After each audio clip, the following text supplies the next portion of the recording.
another 2 years that follows Montgomery College in terms of the University of Maryland systems at Shady Grove, right, where you can take the other 2 years of that education and actually graduate with a bachelor's degree right from the county itself. Exactly. Are you interested in that at all?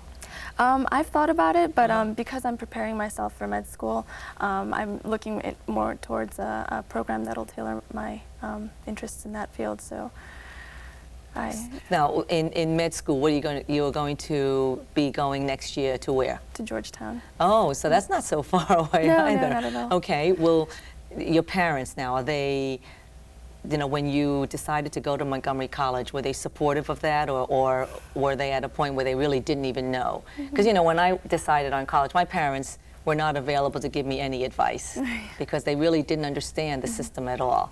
How is it for you? I think the question is how I felt to their decision to send me to Montgomery College. Oh, they wanted you to go. Yeah, they're the ones who actually suggested that before I even went to Korea to say, maybe this is a more realistic choice. So I was really fortunate to have parents who were supportive of that choice in my life. And I think it was difficult, especially for my mom, to come to terms with the fact that, I wasn't going to start at a Harvard or a Yale, but I think it was a growth process for her and for me in realizing that was a...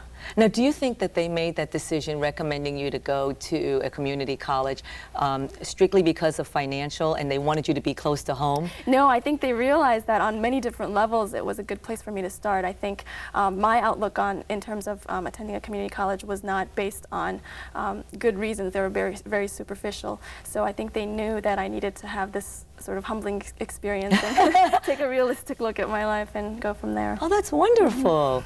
I remember when I was thinking of going to school, I always wanted to go far away. I told my parents, I'm going to go as far as I can go. And they tried to bribe me. They said, we'll give you a car, if you go to the local community college. And I wouldn't, go for that. And here you've got parents that actually offered you that kind of option. So in terms of your future, what are your goals? What kind of a physician do you want to be? Well, I want to prepare myself for medicine, but ultimately what I want to do is to go into the field of missions and use my skills for people who need not just medical, but also spiritual attention. Oh, okay. Now, you talked in your speech about commitment and your belief that we all need to, make that commitment to something. What is yours? Mine is, I guess, to serve my goal of becoming the medical missionary, and a medical missionary. Yes, and that calling, I feel really truly called to that field, and just not only in achieving success for myself, but because a lot of people have this conception of being a doctor, as successful and making a lot of money, but that's not really what I'm striving for. That used to be the way it was. It's sort of changed. A little bit, yeah. So now, in terms of the missionary part, when did religion, become such a part of your life? Or has it always been, as far as you've known? Because I know with the Korean American community, religion plays a big role.